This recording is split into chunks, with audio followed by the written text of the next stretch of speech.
Hi, I'm Laura Pearson. This is my second Mother's Day, part 2 of my Mother's Day video for the Motherload Book Club for 2021.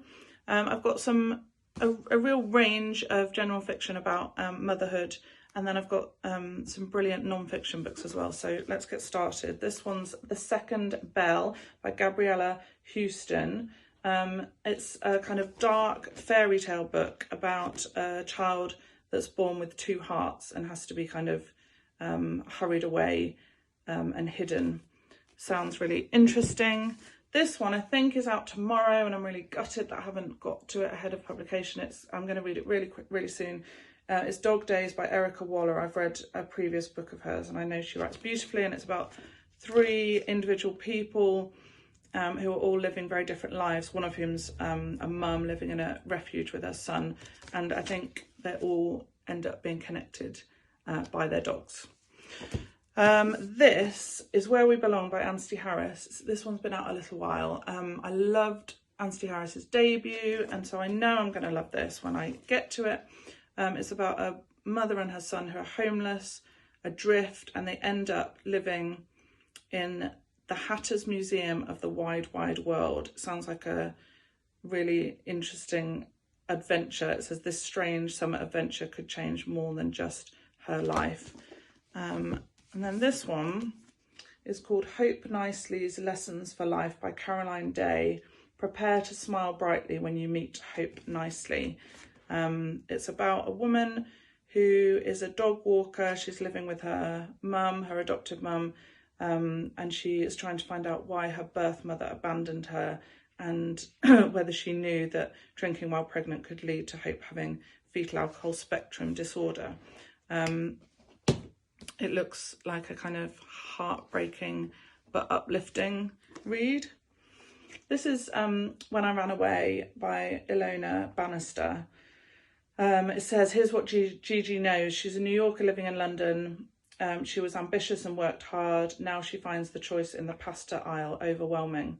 Her brother died on 9/11. Her heart is still broken. She loves her adopted son, but she's not sure about the new baby.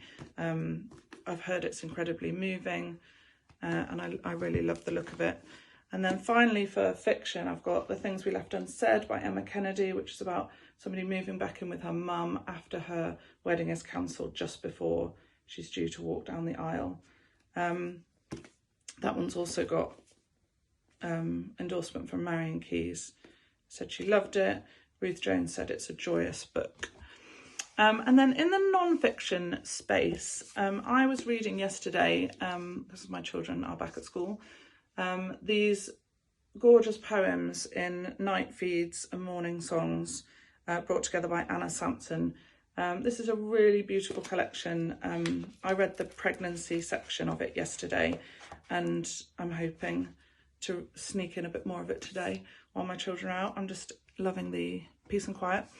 I also just finished reading The Panic Years by Nell Frizzell. The subtitle is Dates, Doubts and the Mother of All Decisions. It's about women going from being kind of in their 20s and carefree to having to decide whether they want to have a child and what that means for their relationships and their career.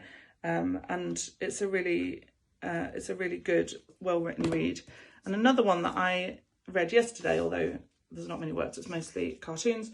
This is Hello Mum by Polly Dunbar. It would be a beautiful Mother's Day present for a mum of young children, or really any mum. Polly Dunbar is an illustrator for children's books, but this is illustrations from her life as a mother, and it's really touching, and just so instantly recognisable. These kind of all the kind of themes she touches on, really beautifully done. So I'd really recommend that. Then we've got, this isn't out yet, isn't out for a while, but I thought people might be interested to know about it. Emma Jane Unsworth's written 2 novels, but this is a memoir called After the Storm, and it's about her postnatal depression in the utter weirdness of new motherhood. It's a really short read, so I'm going to read it very soon, because I'm fascinated by accounts of motherhood that delve into the harder side of things. This is another one for that. This is called The Cracks That Let the Light In, What I Learned from My Disabled Son. It's by Jessica Moxham. It looks really beautiful. It's described as an honest and unflinching account of Jessica's journey. Then we've got The Secret Diary of a New Mum, aged 43 and a quarter, by Carrie Rosen. Funny, embarrassing, cruelly honest. How do you cope when you discover you're old enough to be the mother of everyone in your NCT group? It looks funny. And this one is really interesting idea. It's called Everything I've Learned About Motherhood from My Single Parent Dad by Zena Mueller. Motherhood is amazing and the devotion you encounter is staggeringly strong. But when you're in the eye of the shitstorm, veering between love and lunacy, wondering how this tiny, adorable human can wreak so much bedlam in your life, I believe you need a robust sense of humour to help save your sanity. I also believe that. And then finally, something a bit different came through the post.